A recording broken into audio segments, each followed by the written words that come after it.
this is the single most important thing of our lifetime, this AI revolution. And we're in a tricky stage right now. It is changing so quickly. We're on quicksand. Take a little bit of risk because the upside is just so fantastic. And you know what?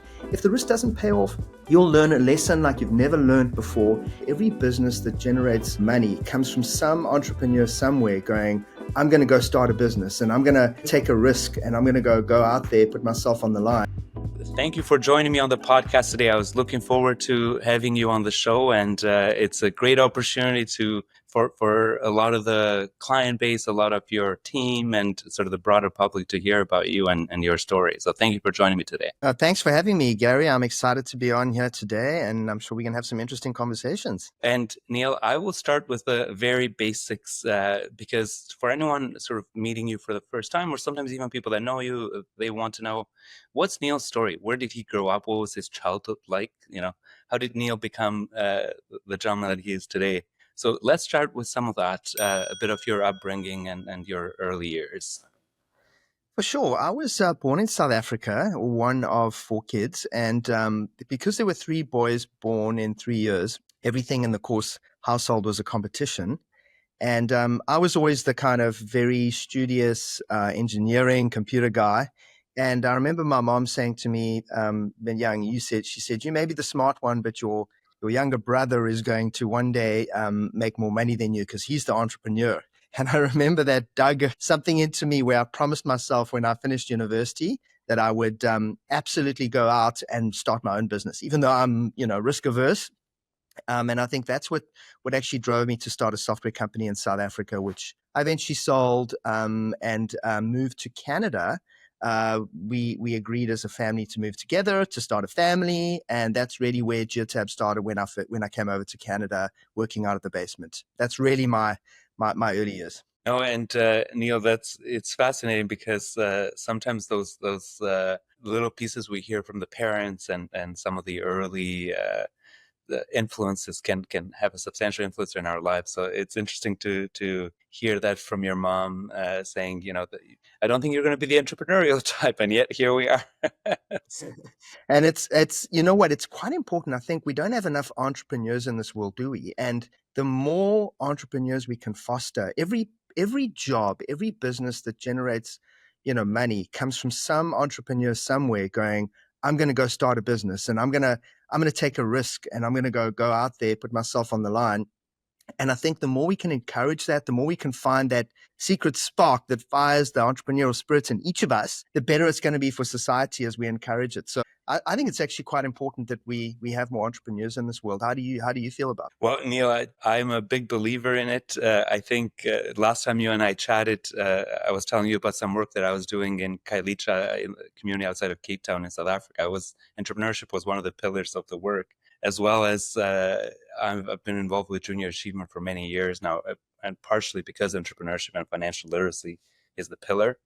And that's, I think we've heard this even on this podcast time after time after time, that some of the largest organizations we see out there, almost like institutions that now are household names, really started as somebody's ideas. And I would say GEOTAB in many ways is one of those now where, if 20 years ago you were trying to figure out the basics of how to grow an organization, and here it is now, much more established international organization. When I learned a bit more over time and even talked to some of the people in the community, how well known it is was quite fascinating. Thank you.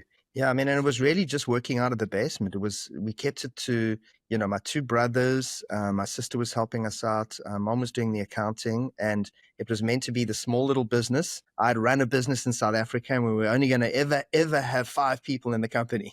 And so, it's kind of interesting to see. And I think it's good. I do think, we maybe were at the right place at the right time. That's part of it, but also sticking with it and just, fighting all the way through and growing it over time. The crazy thing for us is we've never taken on outside capital. And that is, you could argue that is a mistake. And I know it's a very rare thing in this day and age where, we're owned by the people who work in the company and there's no outside shareholders, and we didn't take on outside capital. But you always wonder if you could do an experiment and say, well, if I'd taken on capital, maybe I could have grown faster and been bigger.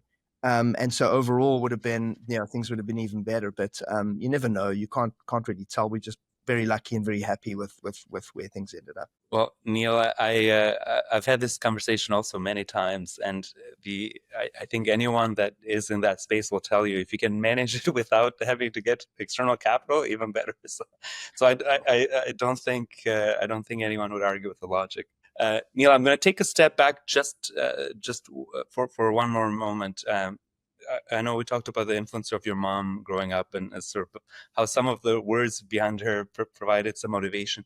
Who else would you say had a big impact on you sort of growing up or even through your career? I think it wouldn't really be one thing, one person in particular. It's funny how Star Trek, the series, would probably have had a major impact on me. And I really love the idea of one, the altruism. Like if you look at all of the Star Trek episodes, certainly the original ones, I think a lot of the more modern ones are dark. But the original ones are, we're trying to make everybody happy. We're looking after everybody. We care about each other. We're trying to make the world a better place. That's really the theme. And then the technology that went into it, like the amazing things that you could do using technology.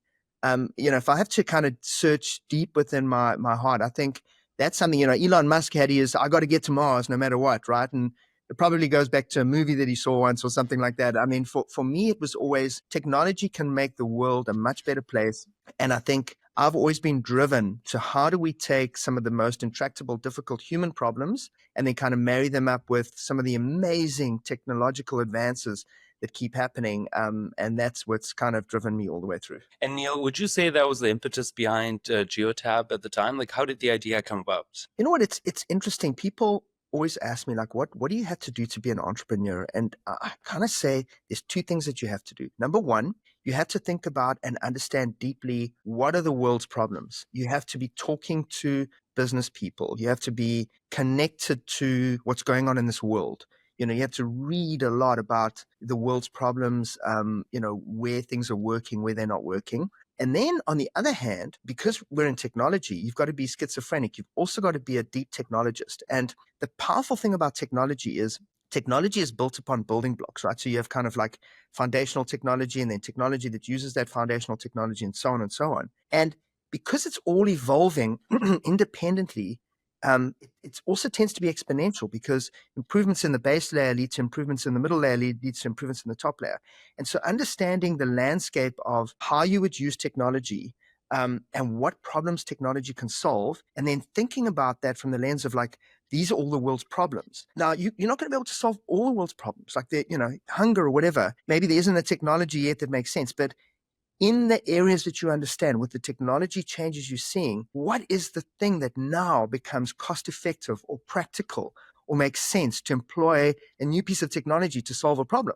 And so that's the constant kind of battle that I have going on in my mind all the time. And that's the one that really came up with GPS. So what happened was, I think it was Bill Clinton who signed, the agreement that they would, for the first time, enable this kind of military technology to be used in a civilian capacity. And so it used to go down, the accuracy was maybe, half a kilometer or something. And they actually changed the accuracy so you could now get down to kind of 10 meters. And that, everybody was talking about that. It's free.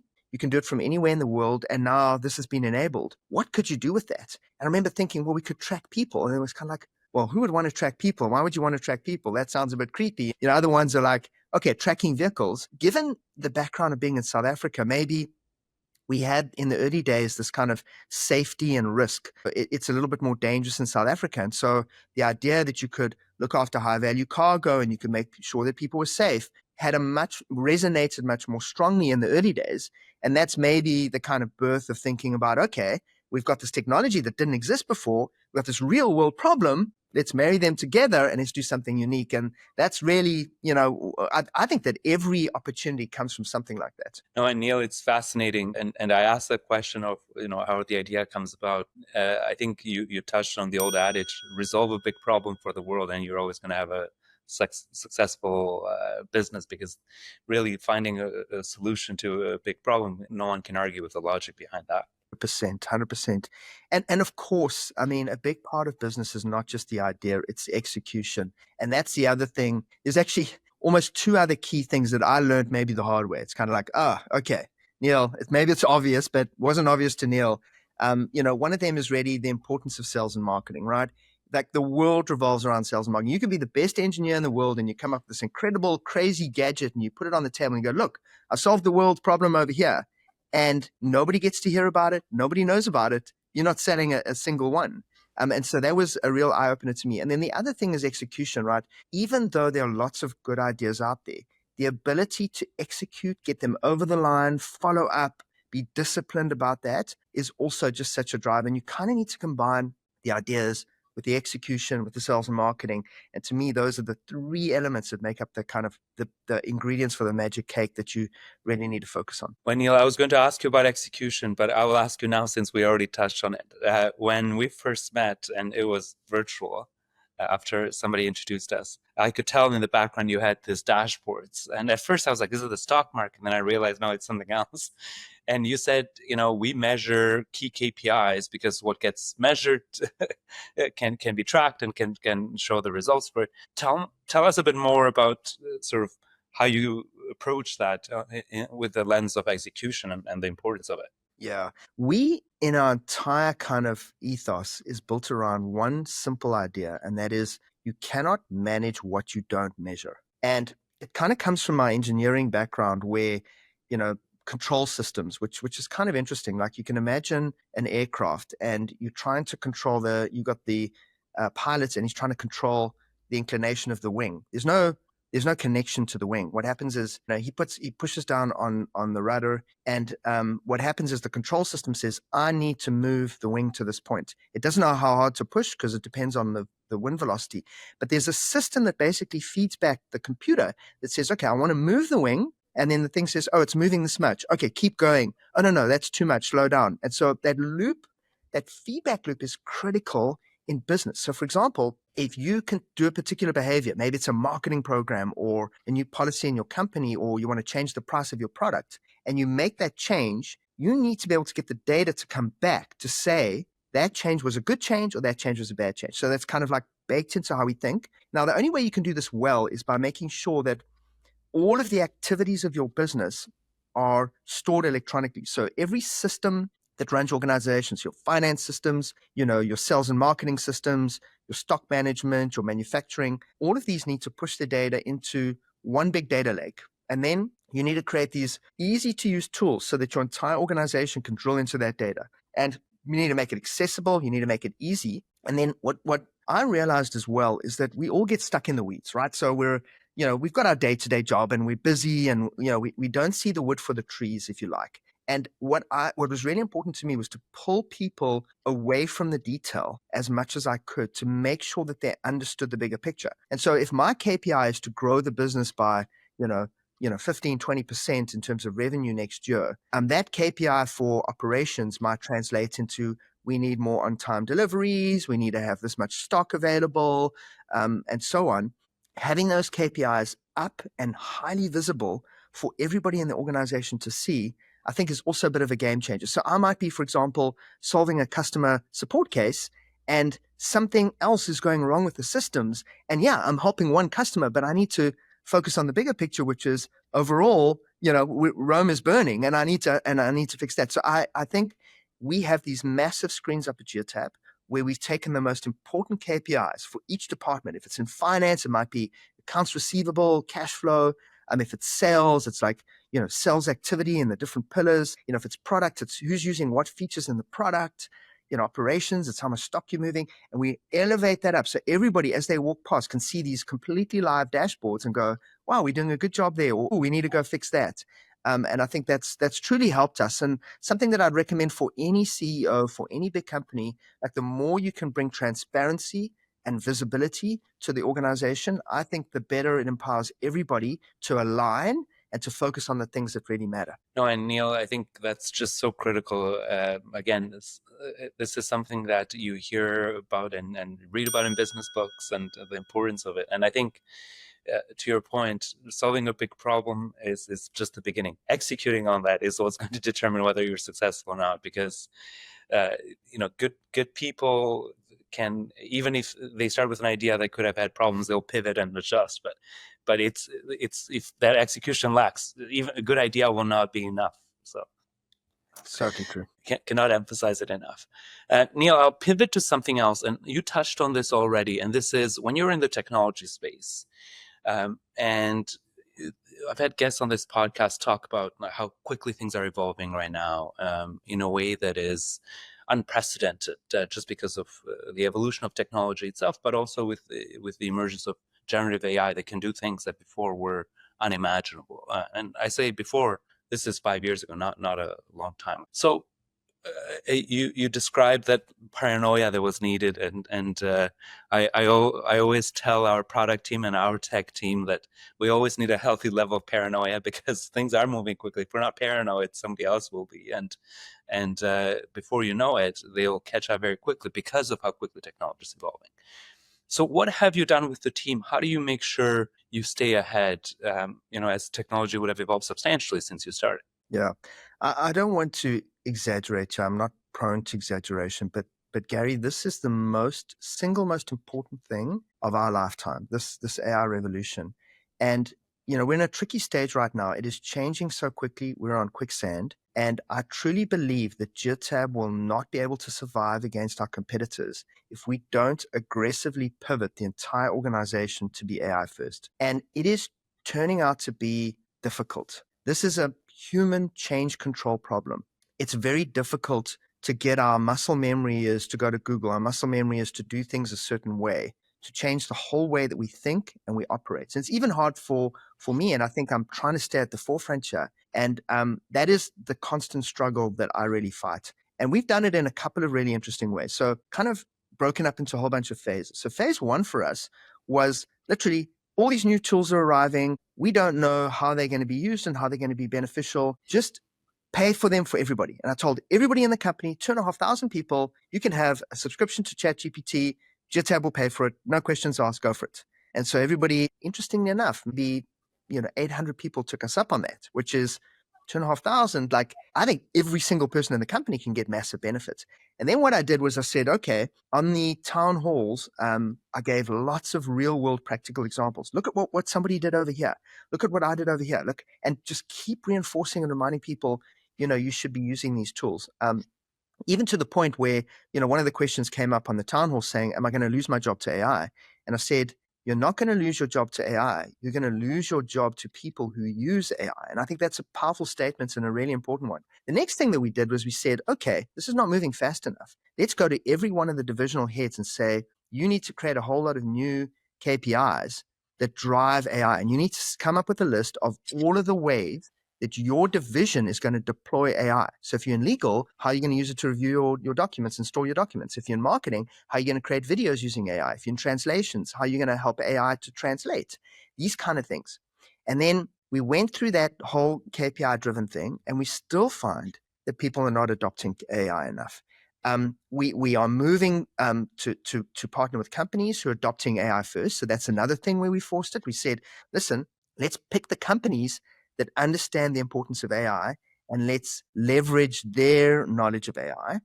And then now we're at the point where, if I'm honest, Gary, what we have to do is we are measuring every single person's use of AI in the company. And so I actually posted up last week, we're using Gemini now, so we switched all to the Google technology, and we monitor. We can't tell what people are using it for, but what we can tell is whether they're using it and how many times they're using it. And I published a list, and I said, these are the people that are using it. These are the people that are not using it. And I feel at some point, it's going to get to the point where if we do not have people working in the company that leverage that AI continuously, we will lose out. So it's a crazy world, and I'm super excited. Like this agentic piece as well. We actually ran how's this? We had a massive hackathon that finished last week. Last week, Wednesday, we did the adjudication. So $30,000 worth of prize money, 88 teams between 5 and 10 people competing. And they had to come up with internal only use cases. Now we'll do an external one, but internal only use cases about how you can make your job more efficient. It was unbelievable. Like they each had to produce a 5-minute video, and the final results were incredible. Like what people have come up with to make their jobs and their lives easier. I'm just so bullish about where this is going. And I know we're going to make some mistakes along the way. And I know that it's going to be hard for some people. But I go back to, this is a human change control problem. There's some studies that came out, and you may have seen it, New York Times, this week actually, talking about how, AI like GPT or Gemini are better at diagnosing medical conditions in doctors. But here's an interesting study. This goes back maybe a month or two ago that came out. What they did is they took ChatGPT, and then they gave it a whole bunch of symptoms for 2,500 diagnoses. They gave it to doctors, and then they gave it to doctors who use ChatGPT. Now, this is where the thing completely breaks, where you would expect, okay, maybe you understand that ChatGPT would win, and it did, and doctors, were fine. But the people who had ChatGPT scored lower than the doctors on their own. And this goes down to, we have to figure out how to work in a world with AI. If we second guessing the AI because the AI tells us something over here, oh no, it can't be right, I must be right, or we just don't know how to ask the questions of the AI correctly and put the data in, we're going to lose out. So this world of how do you leverage humans and AI together, I think is going to be a skill that we have to learn and we have to develop in this journey of leveraging AI. No, and Neil, extremely important to still also stay on top of this research as it comes out, because another piece I read not a couple of weeks ago was around what percentage of our brain gets used when we're relying on generative AI and not giving up the critical thinking that comes with it. So we have to find that balance of not over relying, but yet using it effectively, and perhaps with the right infrastructure and guardrails and whatever that may look like. Neil, yeah. I want to ask you something else along these lines, and I'll tie it into something else that another guest on this podcast said. And he's the head of digital for Citibank internationally, and he said, what we're going to see in about a month, and this was from December, so as you can imagine, it's already we're already seeing some of those proof points. He estimated that within every month right now, things will be changing at a pace that used to be probably a year pre-Gen AI. So within a year, you could have enough evolution to have about a decade's worth of work pre-Gen AI. Whether that's a little give or take a couple of years, it's probably true that pace of change is actually rapidly upon us. And I have another gentleman he's our president, and I brought him when I brought him on board about a year and a half ago. He said, look, Gary, organizations take the shape of their leaders. So as leaders, what should we do about using AI so that our people can say, hey, if Neil is using it or if Gary's using it, this is, and then what reason do we have to not use it? That's exactly right. The interesting thing for me was to see who were the early adopters of AI in our company. And so we measured, of course, management by measurement. So we measured everything. What was surprising to me is the most early aggressive adopters were our legal department. So we have about, 47 people in our legal department, and they are probably the least technical, and perhaps they might get cross with me, the most risk averse. If I compare that to the technology folks, I think a lot of them understand how this AI actually works. They were the slowest adopters. No, I don't need the AI. It's in my way. I'll just keep doing it. And to me, that's just an interesting point. It's like we are biased, all of us in certain ways, and figuring that out, what to do is important. The other thing that I have noticed, just as a anecdotal average, is that some of the more smarter people in the company, are the ones that tend to adopt the AI first. And maybe the argument is they're not the ones that need the AI, because, they realize that having the superpower in your back pocket is something that can absolutely change the game. And your concept of saying, like, being able to turn, 1 year into a decade, I know that sounds like an exaggeration, and I can absolutely say that today that's not the case. We're not operating at 10 times the speed that we should. But what I will say to you that I think is really what people don't realize is, you can have really an infinite number of people, smart college graduates, with an infinite amount of time working for you. So, it's really just a function of how quickly you can get the problems to them, how well you can get the problems to them, and how you can leverage their output. Because effectively, every single one of us now becomes a manager of AIs. And because it's an AI, you can have as many copies running at the same time as you want. And to me, that's just such an incredible thing. It's such the most powerful, democratizing force that's ever hit us. Imagine you're an entrepreneur and you're starting up. Well, I don't need to go and hire 10 people. I can just set up my AIs and I can get going, and I can go and do magical things out of the gate by paying, $100 or $200 a month, AI subscription.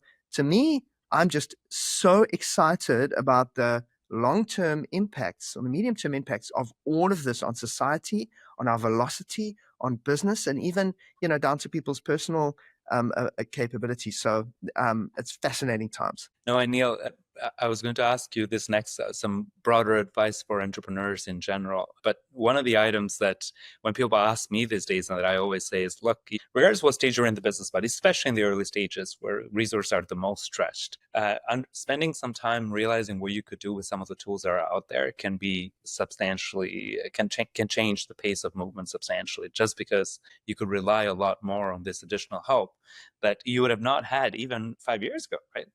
And frankly, the evolution, even from when ChatGPT was first released to where it is now, it's so astounding. I mean, the research capabilities are mind-blowing. Gary, we had a quick, we want to move into India. And so we hired a consultant to figure that out for us. Who'd spent some time in India. We spent $130,000, something like that. Doesn't matter. They spent 2 months working on this project, did a great job. Sat in the meeting room, gave us a great overview. It was the day, I think, that they launched a deep research for OpenAI. And so I went in there and I said, we're GEOTAB, we're thinking about going into India. Give me the pros and cons, what I need to know. The report that came back was so incredible. I shared it with the team and they were just floored. They went, hold on, it's given me price breakdown. It's listed the competitors. It's found the fleets that are the top opportunities. It's picked the cities we should be going into. And it did this all 20 minutes running off, researching on the internet. Like we're living in a science fiction stage. And I think that many of us are aware of these things, but not everybody is. And so hopefully, again, with this podcast, some of the people will double down on it. But what an amazing capability to have in your back pocket. You can deep research anything you want now. So it's really fascinating. And Neil, certainly there, as the business grew and as you've gone through the various stages, there's learnings you've had along the way, and perhaps some mistakes. What are some general pieces of advice you would have for entrepreneurs first, and then for business leaders more generally, just coming out of these experiences? Yeah, I think I mentioned to you before that it's finding that kind of combination of the business problem and finding the technology issue that can help solve it. I think that's important. The other thing is, what I see a couple of things that entrepreneurs make mistakes along the way. One, unfortunately, sometimes arrogance, right? It's like we need to be humble. We need to know that we're only here because of the people that work for us and with us, and that, bringing the team together, we can't do everything ourselves. I think that's an important lesson. But another big mistake that I see entrepreneurs make is, I kind of call it the rungs along the ladder. And so we need, a lot of entrepreneurs are really good at saying, my vision is to be the largest telematics company in the world, or I want to solve this particular problem. And that's the top of the ladder. The problem is, if there are rungs missing in that ladder anywhere, you may get to a particular point on the ladder and you can't climb higher. And those rungs could include things where I know I need to build this fantastic product that's going to solve, world hunger or whatever. But if I don't have enough business early on in the ladder to be able to generate enough money to hire people to go and build the next iteration of the product, then I've got a broken rung and I can't get there. So being able to, start thinking about, how do I generate enough capital doing what I'm doing? Yes, I can see in the long distance, I'm going to solve world hunger, but I need to be really practical. How am I going to pay the bills tomorrow and the next day? And of course, I need to be able to pivot. Like, the world does change and you can never perfectly chart the course, and you need to be able to pivot. But really being able to think about how you get practical about doing that is important. I mentioned to you the criticality of sales and marketing. Man, as a technology person, the world revolves around sales and marketing. Trust me. You need to be able to get out there and tell people the virtues of your product and sell your product. I think, those are probably the most critical elements that I would say, that discipline of doing that. Never give up. You've got to be super tenacious. That's the other kind of thing. It's like, if you are convinced that this is the right strategy and that you've had evidence, for example, that this particular customer loves your product, but you're not seeing success somewhere else, you know that if one customer likes it, then other customers are going to like it. And if you're not getting success, keep probing. Why? Like maybe my sales and marketing is not good enough. Maybe I'm not talking to the right customers. Don't give up too easily. But yeah, maybe those are some of the advices. And I can tell you that all of those come from burning my fingers 5 different ways. So I've made all of the mistakes that along the way. So maybe it'll help a little bit others who don't make those mistakes. Well, Neil, the last piece on resilience really resonates because, regardless what business people are in, that tenacity and that resilience is just so critical to being successful, because you're not going to get things right from the beginning. You seldom do. And no matter how much you prep, you're never going to get it 100% the first time around. And especially these days, if you prep too much, the parameters have changed because of how quickly technology is changing. So you can't overplan, right? It's something that I've always considered, like, why are Americans so good at software and Germans, who, are some of the best engineers in the world building incredible cars, not good?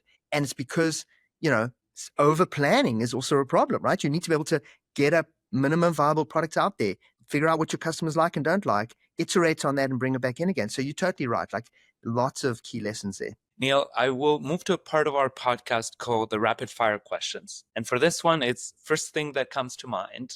You don't have to overthink it. And then what I'll come back to you with is any parting thoughts that I didn't get to, because there were so many questions I wanted to ask you today. But at the same time, it's hard to fit them all in a podcast. This could have easily been a 2-hour fireside chat, and we would have had lots to talk about. But so that one, it'll be more broad spectrum. I'll leave it to you. But let's go to the rapid fire questions. And the first one is, how many languages do you speak? I speak 2 languages. And what are they, Neil? Now, I know the audience will be curious. English and Afrikaans. In order for me to graduate in South Africa, we had to speak Afrikaans, which is an old Dutch dialect kind of language. And for the audience, I used a little bit of my limited Afrikaans when I first met Neil, because as soon as I detected the South African accent, I knew that there was a good probability of Afrikaans. And what is your favorite word in any language? My favorite word would be an Afrikaans word, and the word is skopskietendonne, which kind of means kick, shoot, and thunder. And it's really a descriptive word for any kind of action movie. So it's kind of the word skopskietendonne is just quite a crazy word. It's a little bit of slang, but it's a really fun word. I love that. What word do you hate? That's a good question. My kids throw this word at me and my wife a little bit, and a boomer. And it's, they always, when we don't understand what's going on in their head, for whatever reason, we get called boomer. And I can see my wife and I, it incenses us. I try and calm myself down, mostly because I'm not a boomer. I was born in 1969. I'm not a boomer. But besides that, the kids, kind of throwing some ageism at it kind of drives me crazy. But boomer, boomer's. I didn't even know what it was. I had to go look it up. Well, and especially with your affinity to technology and consistently evolving, Neil, I really don't think that's accurate. What word do you have a hard time pronouncing, if any? I've got. I've injured my shoulder, and there's a particular muscle, subscapular spinatus, and my physiotherapist drives him nuts a little bit. He's like, he keeps telling me the name of that thing, and I can't remember it, so I got a block. I mean, with Latin, Neil, I think the audience would forgive you and probably be all on the same. It's like take a lot of practice to get those muscle names correctly. And what's one word to describe yourself by? You know what? I would say curious maybe is a reasonable word. I think part of what I felt my success was always, and it gets to the technology, is trying to understand how things work. I was a little bit insane when I was young. I used to pull radios apart, disassemble cars, ask my dad, and my poor dad got sick and tired of me. Like, why is the sky blue? Why is that? What's that? So I think to me, that curiosity to try and understand how the world works, it's probably one word. Well, and I think, Neil, it's I can completely see that in how you built the business, but I think it's a key leadership skill and requirement these days, especially as an entrepreneur and as a leader, because curious is part of what keeps us moving and evolving. 100%. Neil, I promised I would come back to you with one last opportunity to say any parting thoughts for the audience that I may have not gotten a chance to ask you, but you were like, I wish I would have spoken about this. You know what, Gary? To me, the parting thought is risk. I think that us, perhaps as Canadians, perhaps not Canadians, others as well, we do not take enough risk in our lives and in the world. And I think that, if you look at, some Silicon Valley, guys, they want to come out and they come up with a new company and they want to change the world. And they're focused on making the world better, changing the world, and they're prepared to take risks to get there. Find us a little bit, as Canadians, that we should be thinking more about this kind of calculated risk where we shouldn't give up. It's risk reward. If we follow zero risk, we're never going to get that reward and upside. And I think we in Canada have programmed a little bit to be more risk averse. And I would just encourage each and every single one of us to go out there, put your heart on the line a little bit there, take a little bit of risk because the upside is just so fantastic. And you know what? If the risk doesn't pay off, you'll learn a lesson like you've never learned before. And the next time you do it, you'll be so better armed to be able to take that managed risk. And so if that's one kind of parting thought to everybody out there is like, please, like let's all as a society figure out how we can create more entrepreneurs, take a little bit more risk for ourselves and our lives and our jobs and everything that we do. And I think that Canada has such an opportunity over the next, decade to be the safe, smart, incredible place with our education, our safe institutions, our great family life. And that's what I think we need to be focused on. Thank you, Neil. And I think it's a great piece of advice for Canadians and a critical time for our country as well. And timely right after Canada Day to say, hey, let's kick off the next Canadian year, so to speak, with this piece of advice. Some calculated risks. You heard from Neil earlier. Get the feedback loop with the data points, pivot, and keep adjusting because that's the future. Neil, thank you very much. I really appreciate you joining me on the podcast. It's been full of gems and takeaways that as we put this out there, it'll really resonate with a lot of the audience. Excellent. Thanks for having me, Gary. Really enjoyed it.